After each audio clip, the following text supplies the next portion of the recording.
ఆంధ్ర బాపట్ల జిల్లా ఈ రోజున ఈ యొక్క ధర్నా కార్యక్రమాన్ని చేపట్టడం జరిగింది. ఈ ధర్నా యొక్క ముఖ్య ఉద్దేశం ఏంటంటే దేవాలయాల వ్యవస్థల్ని ప్రభుత్వ అధీనంలోంచి విముక్తి కలిగించాలి. అలాగే తిరుమల లడ్డు అపవిత్రతపై మాత్రమే కాకుండా రాష్ట్రంలో ఇతర దేవాలయాల ప్రసాదాల నాణ్యతపై కూడా దర్యాప్తు చేయాలని చెప్పి మేము డిమాండ్ చేస్తున్నాం. దేవాలయ యొక్క సొమ్ముని రాజకీయ స్వార్థ ప్రయోజనాల కోసం వాడుకోవడం ఆగిపోవాలి. అలాగే దేవాలయ భూములు మరియు నిధుల దుర్వినియోగం కాకుండా చూడాలని చెప్పి మేము డిమాండ్ చేస్తున్నాం. దేవాలయాల్లో అన్య మతస్థులను ఉద్యోగులుగా చేర్చుకోరాదు. ఉద్యోగులుగా ఉన్నటువంటి అన్య మతస్థులని వెంటనే తొలగించాలి. సనాతన హిందూ ధర్మ రక్షణ కోసం ప్రతి హిందువు కూడా బయటకు రావాలని చెప్పి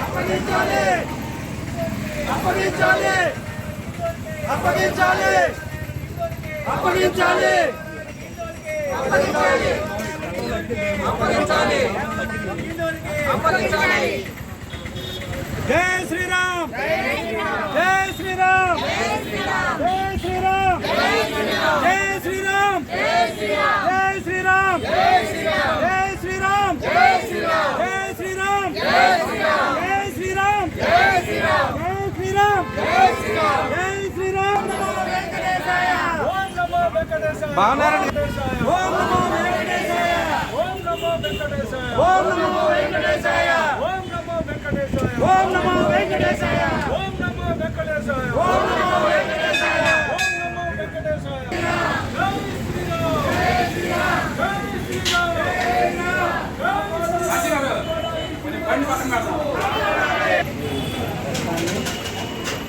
జై శ్రీరామ్.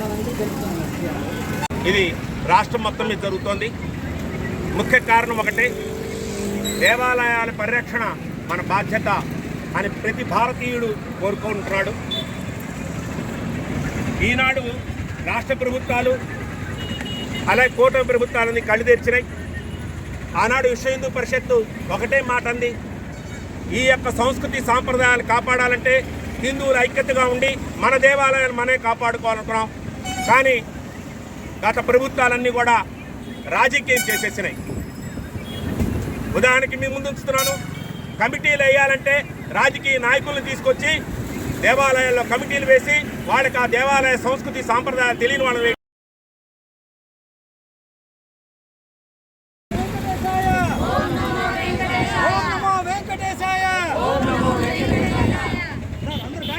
రద్దు చేసి దేవాలయాల నిర్వహణను హిందూ సమాజానికి అప్పజెప్పాలి.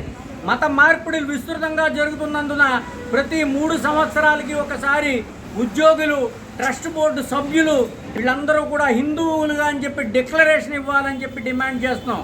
దేవాలయ ప్రాంగణం, షాపులు, వేలంపాటలో హిందువులు మాత్రమే పాల్గొవాలి. అలాగే దేవాలయ కమిటీల్లో ఏ రాజకీయ పార్టీకి చెందిన వారు కూడా ఉండకూడదు. దేవాలయ కాంప్లెక్స్లో అన్య మతస్థులకు దుకాణాలు ఇవ్వకూడదు. దేవాలయ ప్రాంగణంలో ఉన్నటువంటి దుకాణాల్లో ఇతన్య భక్తుడికి దేవాలయ దైవ దర్శనం సులభంగా అయ్యేటట్లుగా చూడాలి. దేవాలయ నిధులను హిందూ ధర్మ ప్రచారానికి మాత్రమే వినియోగించాలి. దేవాలయ సమీపంలో అన్య మతస్థుల చర్చిలు కానీ మసీదులు కానీ లేకుండా చూడాలి. అన్యమత ప్రచారం జరగకుండా చర్యలు తీసుకోవాలి. కేంద్ర రాష్ట్ర ప్రభుత్వాలు స్వయం ప్రతిపత్తి కలిగినటువంటి హిందూ ధార్మిక సంస్థలను ఏర్పాటు చేసి పేద హిందూ కుటుంబాలని ఆదుకోవాలని చెప్పి విశ్వ హిందూ పరిషత్ డిమాండ్ చేస్తోంది. హిందూ దేవాలయాలు సెక్యులర్ కేంద్రాలు కావు, హిందూ మతానికి సంబంధించినటువంటి శ్రద్ధా కేంద్రాలు మాత్రమే. హిందూ దేవాలయాల వ్యవస్థని వ్యాపార కేంద్రాలుగా మార్చరాదు. తిరుమలలో లడ్డు అపవిత్రతపై దర్యాప్తు వేగవంతం చేయాలి. లడ్డు అపవిత్ర అంశంపై వెంటనే సిట్టింగ్ జడ్జితో న్యాయ విచారణ జరిపించి దోషుల్ని కఠినంగా శిక్షించాలని ఈరోజు మేము మన బాపట్ల జిల్లా కలెక్టర్ గారి ద్వారా మన రాష్ట్ర గవర్నర్ గారికి మెమరాండం ఇవ్వడం జరుగుతుంది. దేవాలయం మీద ప్రేమ లేకపోతే మీరందరూ పక్కకి వెళ్ళిపోండి, మా దేవాలయాన్ని మేము కాపాడుకోగలం, మా దేవాలయ సంస్కృతి మేము కాపాడగలం అని మీ ముందు ఉంచుతున్నాం. జై శ్రీరామ్.